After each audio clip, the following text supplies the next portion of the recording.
There you go. Guys, I'm just going to share some stories that are real, that I'm out there doing it now. I'm a serial entrepreneur. Back in 2006, 2007, I went to the USA and did a 3-year master's program in entrepreneurship at MIT. And at that point, I became a very, very globalised person. And I realised the significance of what connecting everybody in the world together a few nanoseconds is going to have. And a lot of what you're talking about today has become extremely relevant very, very quickly. And you're going to see that in here today. About 12 months ago, I had a young guy in Brisbane here come to my home out of McGregor, and he said he had a very, very clever little invention. He had a deep sea diving light that they had innovated here in Brisbane in a suburb. His father and himself were both electronic geeks, and they were scuba divers, and they realised there was a need out there now that we can take video cameras very, very cheaply underwater. There was a need out there for a special light that changed light as we went down and adjusted the light and everything else. So using the very latest LED technology and very latest battery technology, they designed this great little light. They put it to me that I should get involved in this business. So I looked at it and listened to the story and thought, there's something in this. I need a business that's like this. So the very first thing I did was I approached a company in the Philippines called Your Virtual People. You can go online and do this within a few minutes. I contacted the lady that runs it, a friend of mine, and I said, look, I want to hire one of your people. I want them to, yep, whatever you're doing there, that's good. I want them to do some market research for me. I want them just to scour the world online. I want you to find every single deep sea diving light, put it into a spreadsheet, put in the price, put in some technical specifications, and send it back to me. She did that by the following afternoon. That whole exercise cost me $36. I could see that the light would fit very, very well into where we were going. So I called them in and we sat down with the young guy that set this thing up, and we cut a deal that I'd own part of the company. The first thing I did, which was pretty obvious to me, probably not so much to you guys, is that I got online and went up and registered the company in Hong Kong. Why? Perfect asset protection. It's British, speaks the same language as us. I don't like the American system. I'm not into vice presidents. I'm into managing directors. I can understand that. But it's perfect asset protection. There is a slight tax advantage. It's only small. At the end of the day, the owners are in Australia. The money comes back to Australia. We pay Australian tax at the Australian rate of tax. So we informed our company there. The next thing we did was we went to the Philippines, online, of course, without leaving Australia, and we organised some some guys over there to start setting up the sales processes, the data mining of potential customers, putting it into the Salesforce, cloud-based solution, and all those sort of things that go with such a business. We then went to Shenzhen, and we did actually fly up there, although we did everything online before we flew up. Where we found 7 different manufacturers for the different components. We found a place there that would put them together, assemble it. We found a place that would drop ship it. If you don't know what drop shipping is, it's a little warehouse space, a little pallet space in a warehouse where you just drop an address in. They go down, they pull the light out, put the address on the light, drop it in a DHL bag and send it off. And from that, I can share some numbers there. It costs us $10 a week to warehouse it, all up. And it costs us $42 to send it anywhere in the world in 2 days. So you can place an order with us, 2 days later the light turns up. That's it, all over and done. We then, of course, started selling it into the markets that have got a lot of money. We're not interested in Australia. There's only 20 million people here. It's hardly a pimple on the backside of the rest of it. We go into the USA big time. We're into Canada, and we're selling them quite well into the UK and now into Europe. In fact, the sales are rolling in on this business. Guys, what I'm sharing with you is the business model that most of us businesses are now using. And it's changed. It's a different business model. What we're doing in business is quite simply every component of our business, whether it be customers, whether it be manufacturing or purchasing, doesn't matter which, whether it be administration or even incorporation, we source at world's best value. And that's the big change that's happened. 18 years ago, 19 years ago, the corporates could do this. 5 or 6 years ago, cloud computing allowed small and micro businesses to do this. A person sitting in a house in McGregor, in a very short period of time, I think about 2.5 months, can set up an entire manufacturing and distribution business that does nothing in Australia at all, except for the innovation. The world has changed. The world that I live in, the world that we're going to talk about 5 or 10 years from now, is a world that has no borders. What we're trying to hang on to is we're trying to hang on to a funny concept, the concept of a country. It's a strange concept, it's gone away. The borders have dissolved, the world's merging. We're now got 2.5 billion people together inside one economy called the internet. And we're manufacturing, we're buying, we're selling, and to you guys in the room, we're now employing anywhere we want, when we want it, at world's best value. And I can probably share with you that when it comes to employment, Australia doesn't really have the world's best value. Somebody like me could have given it the 3rd highest minimum wages in the world. Ahead of Belgium and France. Isn't that really cool? When I first went to MIT and started to globalise, I came across this little website out there called Odesk. Now, I don't know if you guys have ever played with this, but you need to play with it. It's quite an interesting website.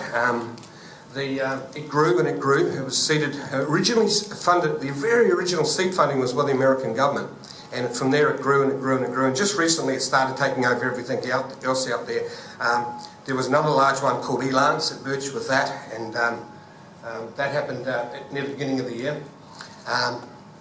When they are combined, we have 10 million workers in 180 countries with a 750 million in billings last year.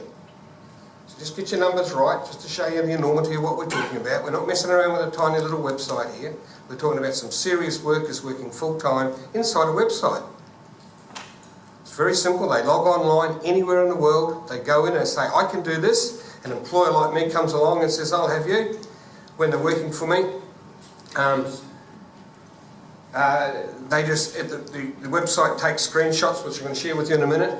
I know exactly what they're doing. I know more what my workers are doing on Odesk than I do at any of my workers in any of my offices in Australia. I really know what they're doing. I know the productivity, and I know what I'm getting back. There was a large Australian business that was in the same world called freelancer.com. Young Matt Barry produced that and grew it quite well. It was taken out by Odesk a few months ago, and now the whole lot is merged in there. And that number over there, 10 million, you can almost double that now with Freelancer in there. Freelancer claimed that they were larger with the number of workers. Serious numbers. So when you go into Odesk, you can search through and you'll very commonly find people like this. Here's Angel. She's a social SEO person and some sort of data entry and sort of administration workers. She's got a history in here. They ranked her very nicely. She's good at what she's doing. She's been doing some hours here for different jobs. She's done 2,800 hours so far. She lives in the Philippines, and yes, she's asking $3.33 an hour. All right? So maybe, how low do you want to get our wages till we compete, guys? Maybe it's not the way to go to become competitive, huh? Maybe that's where we're leading with this thing. When they're working for you, as I said, and this is actually my PA, who works for me full-time. I've had a full-time PA in Odesk for the last 7 years, and if you do your homework, you'll find out while I was a Fair Pay Commissioner, I actually had a Filipino Fair Pay PA, which was really kept secret. You wouldn't believe this, they wanted to keep that secret. But every 10 minutes, it automatically takes a screenshot of her entire screen, right? It can read that screenshot and give me a running report on how many hours, how much time she's spending on which programs. I can go back 7 years and see all the screenshots for every 10 minutes that my PA's been working for. It's all stored in there permanently. And I can get reports on it. The world is changing. So, the elephant in the room is really quite simple. A Manila administration worker, better educated, with university degrees plural, great English, and a desire to work, costs, not paid, costs about $1,000 a week less than an Australian administration worker. All right? That's pretty hard to compete with. And that makes a big difference to a company like my Mini Movers when I suddenly have a 60% contraction in market, right? I'm moving 1,000 house loads a week in Brisbane alone, apart from what I'm doing in Gold Coast, Sydney, Melbourne, Adelaide and Perth, and that market contracts. Guess what? I ended up with red ink all over the place, big time. And I'm a sole prop. We went into several $1 million loss. We wore that for about 1.5 to 2 years until the bank shut me down. And then I got rid of all my high managers, walked back into the company myself and moved the back end up to the Philippines. And in a 6-month period, I put another $2 million on my bottom line and saved the company. By then we dropped from 500 down to 200 staff. The 200 staff celebrate the Philippines. They are well aware that that's what saved their ass. Otherwise we would have lost the whole lot. You can say it's good or bad, but it saved me. So what are we really talking about? Well, here's a go. Have a go at this. This'll thing. To start with, you all hear about yayas or housemaids. In the Philippines, it's a normal part of life. It's not a privileged thing to have. Everybody has housemates. The poorest of poor people have housemates. It's part of their lifestyle. They really work to a lifestyle where we don't. We've got everything so high. We're going round and round so fast to try and work the hours we need to do what? Oh, to have a lifestyle, which at best is half an hour when we get home at night with our wives before we fall asleep. Well, they don't do anything like that over there. They work their normal 8 hours. It's a 40-hour week. They go home and everything's done for them. The washing's done, the cooking's done, the laundry's done, everything's done. As it would be, because, and this is what we pay, not the locals, we're paying our housemates up there $17 per week. How we pay them, by the way, is 3,000 pesos per month. That's actually how we pay them. I've Australianised it and annualised it and brought it down. $888 a year. Now, the scary thing, or the interesting thing, when you start digging in and working out how it all works, because they don't have any welfare over there at all, is most housemaids, the vast majority, send every single cent of that home to the provinces, where it supports between 5 and 7 people. It's put into a pool. All the money in every family is put into a pool and then shared back amongst the family. The biggest importer for the Philippines is this 12 million workers it's got overseas. 80% of the world's seamen are Filipino. All of those 12 million people are sending all of the money back to the Philippines. They have an amazingly strong family sense. It's like little communist circles, it is. It really is quite interesting. The money all goes back into the centre and the head of the family redistributes it. So the workers working for you aren't working for themselves, they're working for their family, and if the head of the family doesn't like you, they're out of there. Really interesting way of doing business and employing people. The interesting ones are this one here. A Philippines administration worker working for the Philippines government or a Philippines multinational company, right, which is probably complying with this, most of them don't, is being paid $45 per week. That worker will have 1 or 2 university degrees. The same, now what's happening with us is we've formed an industry up there in the middle called the BPO industry, Business Processing Outsourcing Industry. That industry in the Philippines at the moment currently employs about 12 million people. Of the 12 million people, my apologies, it currently employs 1.2 million people. Of the 1.2 million people that it employs, about 150,000 are working for Australian businesses right now. A very large telco, maybe one of our big telcos, maybe the big telco, decided to increase its presence last year in the Philippines, and in July last year, in one hit, they put on an extra 7,500 people. They've had 2,500 up there for many, many years. They then added to that 7,500 in the following year, and at the moment they're running at 13,000 up there. One of the very, very big banks, one of the big 4 banks, only about 2 months ago, 3 months ago, put on 9,000 in one hit. They weren't Australian jobs though, they're pulling them out of India and putting them into the Philippines. But 9,000 in one hit, they've walked into town and put 9,000 in. You can imagine what that does to the job market. It's quite interesting. This BPO industry has created a middle class, a distinctive middle class that's higher than the others, and they really want to work for us because if you have the same job as this in the BPO industry, you're on $125 a week.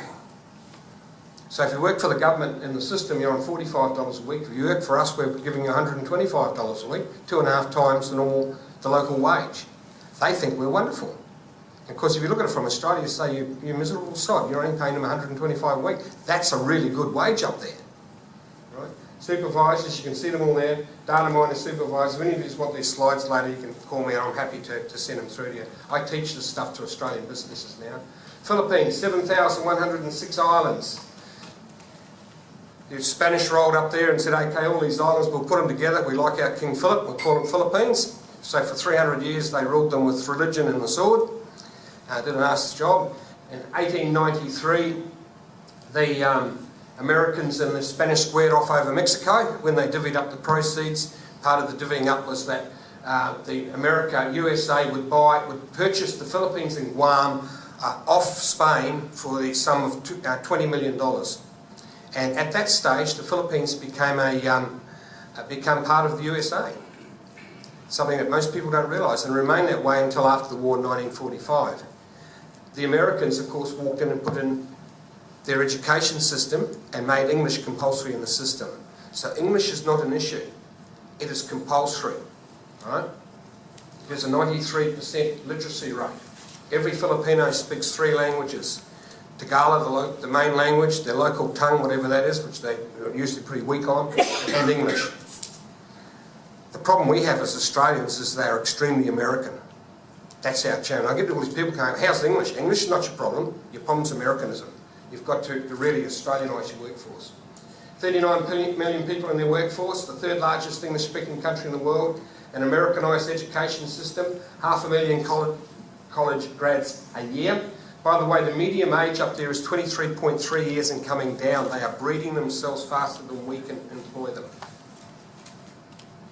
Run this up against the numbers in Australia. No, we're not going to tap above so the wages go up. Everybody says, what happens when they run out of workers? They're not. China's coming in behind them and being a major competitor in the same space. Right? Manila itself has 20 million people. The Clark Angeles San Fernando area, which is right next to it, has 8 million people. Employed in business processing, 1.2 million. 75% work for Americans, which is cool for us because they start at 10 o'clock at night and finish at 6 o'clock in the morning. And we come along and go, no, don't do that. We'll start at 6 o'clock in the morning and finish at 3 o'clock in the afternoon. Because the Philippines is on the same time zone as Western Australia. So it lines up beautifully for us. So all we do is we steal our workers off the Yanks. It's really easy. The industry is worth 18 billion this year or last year in the Philippines alone, and currently working for Australian businesses about 150,000 people. If those numbers aren't exactly what you see in other places, it's because I understand how they do their numbers up there. Most of their numbers come from a thing called IBPAP or BPAP, which is their the outsourcing, government outsourcing association. They only survey their members, which is only about 3/4 of the actual numbers up there. We know that. We've fixed the numbers up for you. There are 7 different ways you can outsource. 53% of Australians going up there screw it up. They use the wrong type of outsourcing. That's what I'm teaching. I won't go through them all now, but I can tell you that the main one that you probably are aware of is what we call corporate BPOs. They focus on the big corporate companies. Some big businesses doing that with 50,000 and 70,000 employees. It's quite normal up there. They charge $15 to $18 an hour. They're on the nose at the moment and declining because the big corporates are waking up to themselves and incorporating and doing their own thing, which is what that big telco did in July last year. The one that us little entrepreneurs are all using is a thing called staff leasing. That saves us the angst of incorporating up there. You do not want to ever incorporate in the Philippines. It is beyond your capability of handling the crap that goes with it. Totally impossible. Talk to me later tonight. I'm coming to dinner with you guys. I will start to tell you some stories about incorporating in the Philippines. It's not a good thing. Do not do it. At all. Full stop. You incorporate in Hong Kong and put a branch office in the Philippines. It's the quick way of doing it. But we use a staff leaser, which means they are the legal entity for the employment. All they do is lease us the desk or the office space.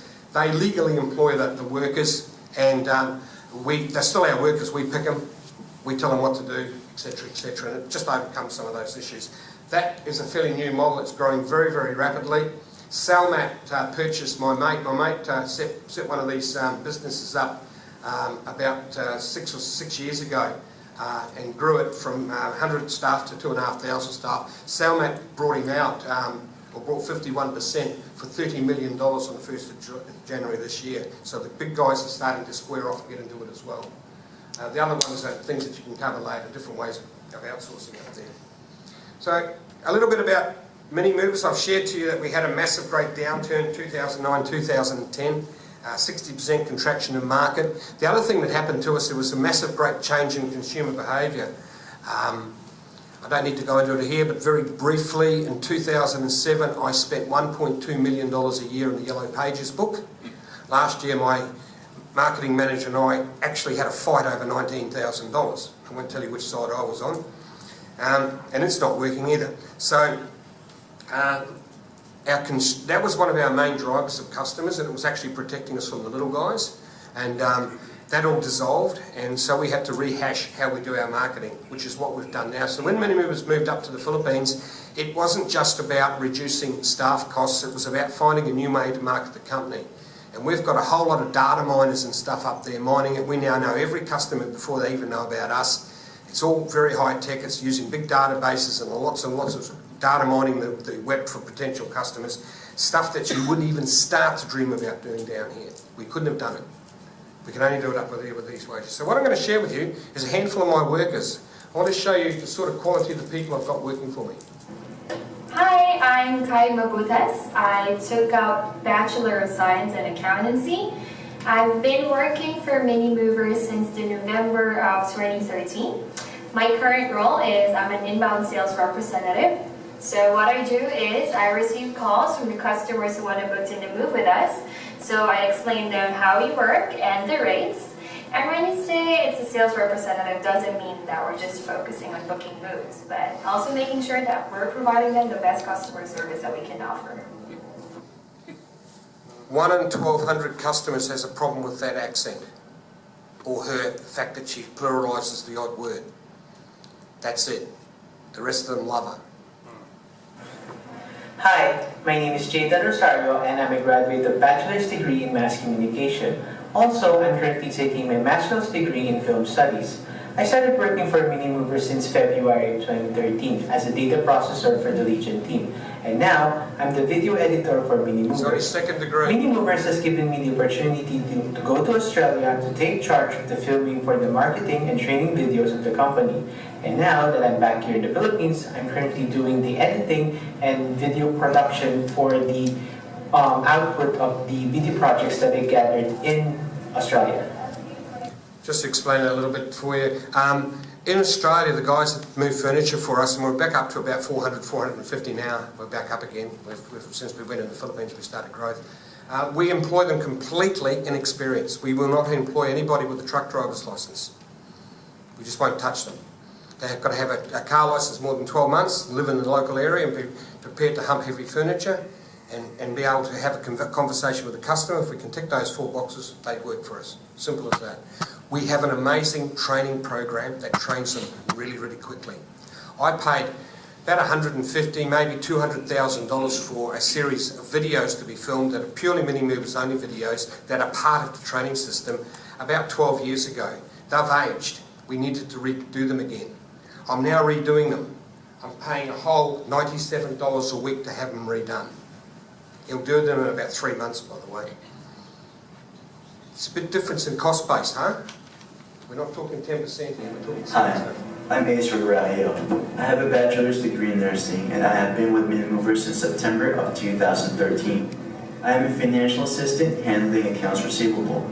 What I do for the company is chase for payments, issue invoices, and record incoming transactions. Basically, my role with the company has to do with most processes dealing with incoming payments. Just playing back again stuff that's easy to do up there. Hi, my name is Rika Ramos.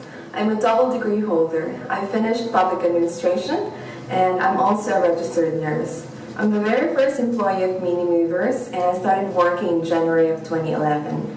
I was initially hired as an administrative assistant and I was in charge of screening all online applications, scheduling interviews, and managing all employment inquiries. 6 months later, I was sent to Australia to train for a finance role. I was then in charge of accounts receivable, where I basically had to chase people who owe us money. 2 years later, I was then offered a marketing role. I'm currently the social media and PR coordinator for Mini Movers, and I oversee all social media assets of the company. I also monitor opportunities where I can promote not just the company, but also Mike. And from time to time, I'm engaged in writing articles and content for our website. Hi, I'm Michelle Isaac. I'm a graduate She's a of character, what she Bachelor of looks as Science well. in Nursing. I started working for Mini Movers since January of 2012. I started as a data processor, and then afterwards I worked as the Basecamp coordinator. Right now I'm the marketing coordinator, in which I make sure that all the tasks of the marketing team are done on time. I also coordinate with the real estate offices with regards to Minty truck deliveries, and also I do the tasks that Tasha needs to be done so that we could work properly. Yeah. And that's part of my team up there. I've got about 35 people in this business. I have 7 other businesses, by the way. I'm a serial entrepreneur, so I've got offices all over the place with bodies doing all sorts of things for me. And I run these learning tours that are absolutely jam full of Australians wanting to learn how to do it properly. It's quite amazing. I run them every fortnight, and we take 11 or 12 people up. And we've got a waiting list of 70, and we only book out a couple of months ahead, but it's just crazy stuff. I've been employing Filipinos for just under 6 years now. I got extremely serious 3 years ago. About the beginning of last year, we seen when Julia thing was on, right in the middle of that, we seen a definite surge of Australian businesses going up.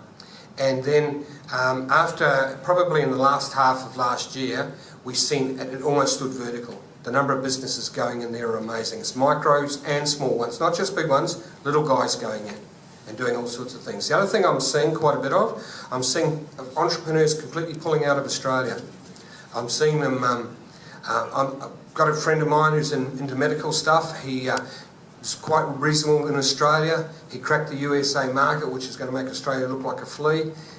He incorporated a company in Singapore. He sold his Australian business to a Singapore company and paid capital gains tax. He then sold his house. He bought his residency, and now he lives in Singapore, because with the Singapore rates of tax and how much he's going to make out of this is a huge, huge difference. So I'm seeing whole businesses just up and moving to other countries. It's not just workers, it's everything going. There's a book out there called The Third Wave. You might want to have a little read of it, written by a guy called Scott Lyndon Jones. The Third Wave is all about employment going offshore. He's got an interesting predicament in there, and I don't disagree with the numbers. He's talking 1.5 million jobs in the next 5 years. If you want to know where not to invest, do not invest in office space. Trust me, you can't see any way that we're going to need it 5 or 10 years from now at the rate we're going. Massive numbers being poured out right now.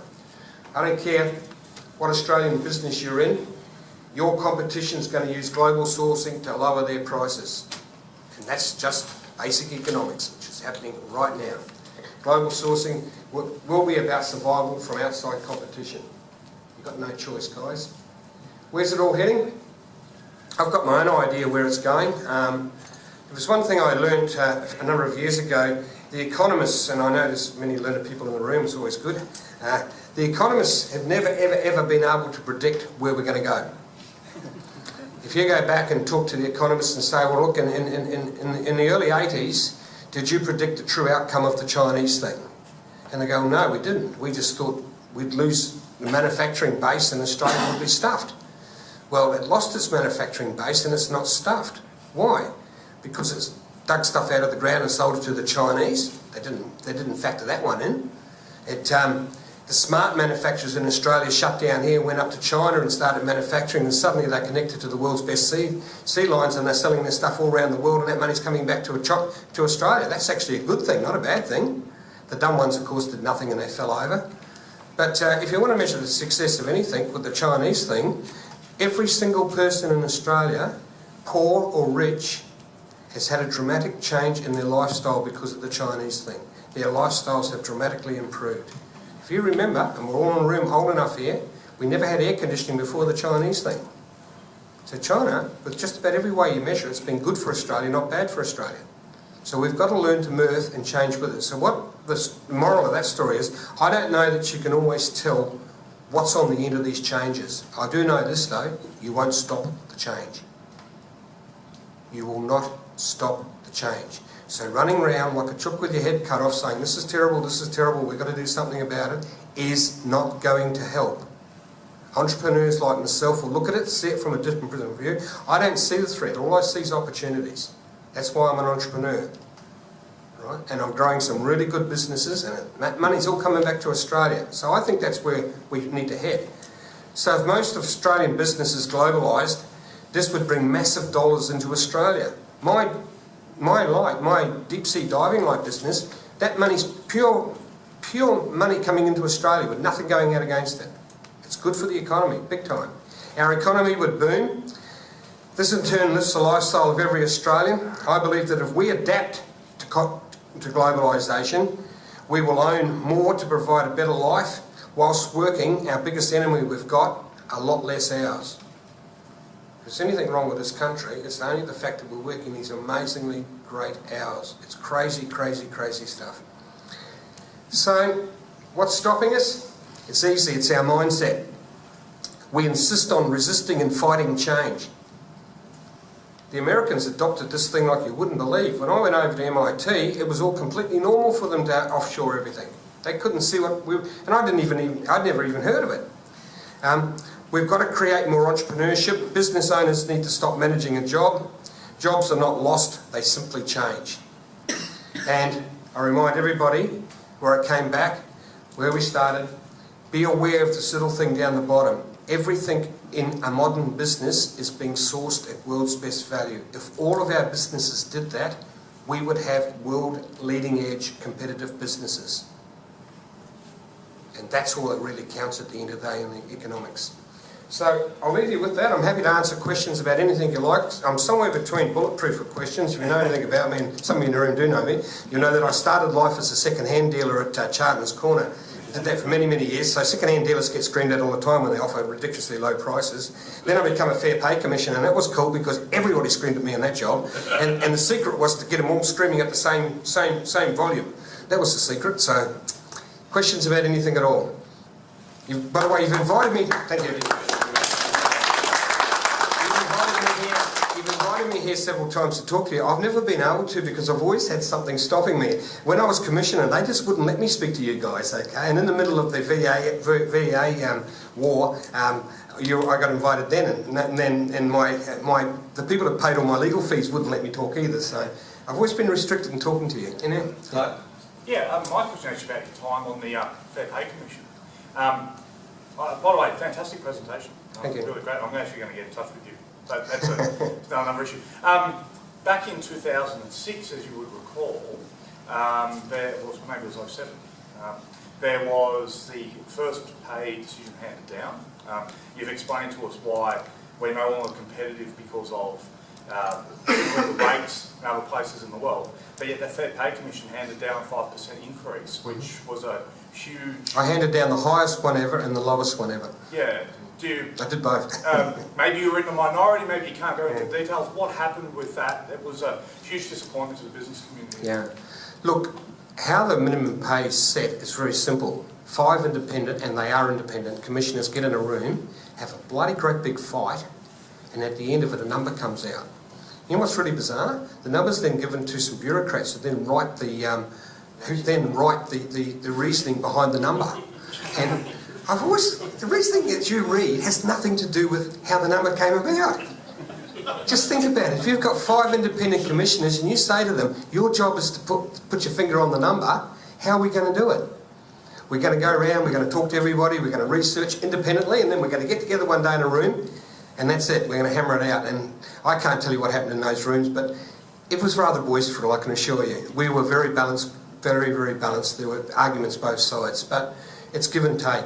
So as bizarre as it may sound, the minimum wage is not set on logic. It's set on the different views of 5 different people. Thank you. And that's the truth.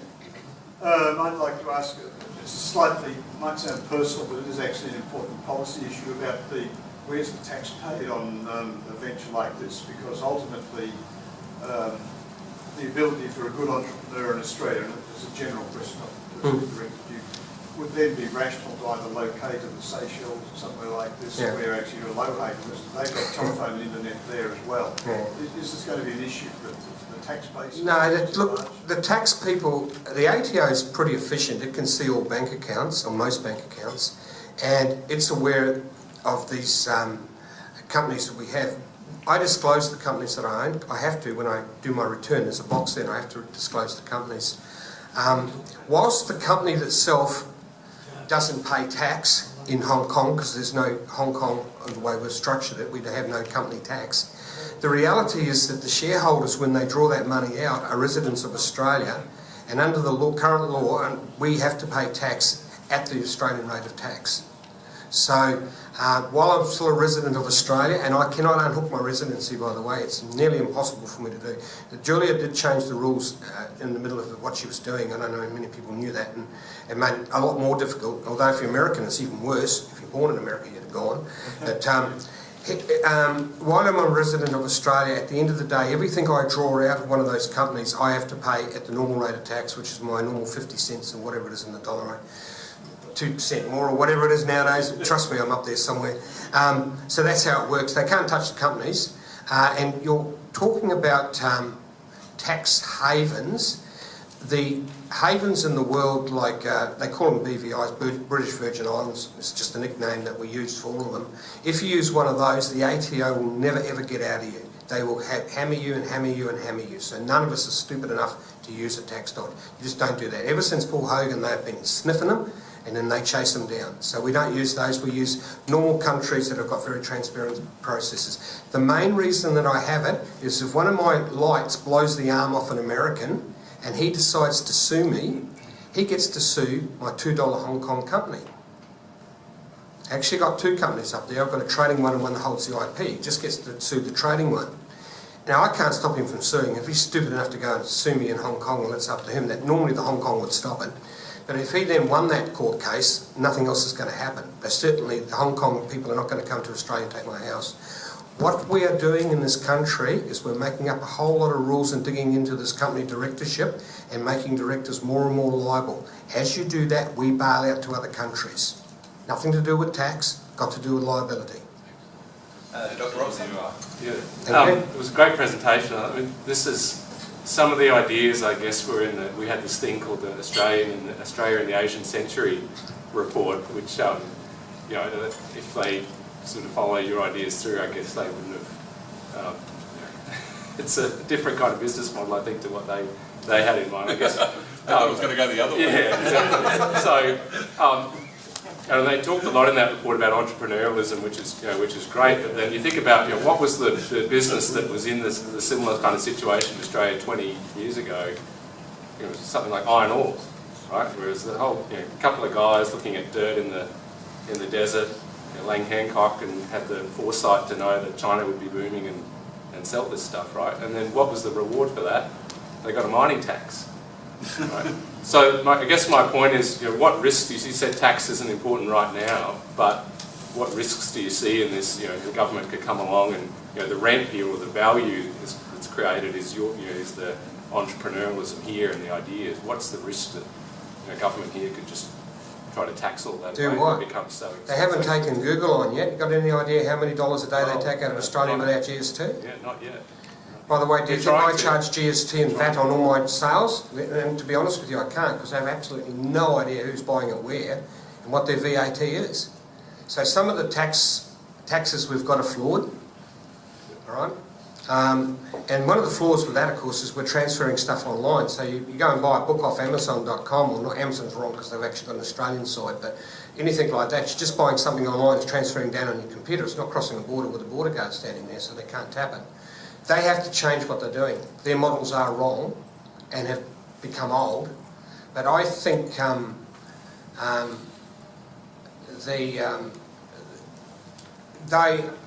I don't think they'll get ahead of what's happening. The connectivity of the internet's just stopping this. You can go online tonight and hire somebody in Pakistan for $2 an hour to build your website. How can the government tap into that? They can't. And now guys like us are actually incorporating the companies in other countries as well. So the world's just, the whole thing's gone. So I think looking at it saying, how can we stop it and slow it down with legislation is probably the wrong way to do it. I think the way we've got to do is absolutely push this country towards more entrepreneurship. I will remind everybody that those mining industry was not built by the government. It was built by entrepreneurs. Hancock and Holmes of Court, etc., were entrepreneurs. They didn't build what's holding us up today. The government never built it. Entrepreneurs did. Only entrepreneurs can get us out of trouble. That's not what I've asked. We have time for two more quick questions. Mike, a fascinating presentation. Just in terms of mini movers, because that's a business that those of us in Queensland know, how many people do you employ in the Philippines? And your model is that you're leasing them, is that right? But some of them have been working for you for some time and obviously have an identity with you as their employer. So how do they all work together in one space, or how do you build up the identity that you're actually the enterprise that they have some loyalty to rather than the person that pays their paycheck? Yeah, there's a whole lot of different ways of setting up there. I use a staff leaser, which means I've actually hired my own little office space, and I've gone through and they provide HR and recruitment services for me. I say I want one of those square head with two arms, and I go out and find a whole lot, line up half a dozen on a short list. I go through and go, look, I'll have that one there. They become the legal employer. Then we treat them as our own people. The people working up there believe or think they work for mini movers. It's not an unusual arrangement. I can tell you that at my call centre at Acacia Ridge, I have a different company that does the employment there. And Mini Movers Admin Proprietary Limited is the legal employer of all the Mini Movers people at Acacia Ridge. So it's not unusual for the staff to all be identified to a company but actually have a different legal employer. So we only use them as the legal employer. They think Mini Movers and they breathe Mini Movers. I've got 35 at the moment. In the Philippines? In the Philippines, yeah. And how many sort of back office people in Australia? You said you've got a call centre at Acacia Ridge. I don't know what the numbers are left at Acacia Ridge, but it's pretty empty. I actually don't know. Possibly in the order of 15 or 20. Philippines is bigger. Yep. Last question, Stuart. Mike, great presentation, thanks. I'm just interested from your own personal perspective, how sticky is your nationality? I know all your companies, it all comes back to Australia, you pay Australian tax, but you must be tempted, and certainly some of your colleagues must be tempted to just move to where the tax rates are less and all the barriers are lower. Are all 8 companies based here in Australia? You bring it all back, or how are you doing it? Well, I have to bring it back because I'm a resident. When I want to bring it back. Right. The trick is you that don't have to bring it back. No, I don't. But I have to, as soon as I touch it, Yeah. I'm paying tax on it. Yeah. As long as I don't touch it, I'm okay. To a degree, there are some taxes in place that I have to abide by. Look, the tax system is pretty cool. They're not dodging tax with us very much, okay? I can't help but stress that. The ATO system is pretty cool in here. To unhook my residency, the problem I've got, personally, and as you can see I'm just a shade under 60, is that I have massive great superannuation here, and if I try and pull it, the penalties are going to shoot me. And that's the only thing that's holding me here. If I didn't have that, I'd be gone. Would you? I think so, yeah. It literally is the money in the superannuation that's making you a sticky Aussie. Yeah. I just can't unhook my residency. As I said before, the comment I passed before was we can't unhook our residencies. And it's hard to do. My mate did it, and he paid all the taxes to do it, but he's talking mega billions out of what he's just pulled.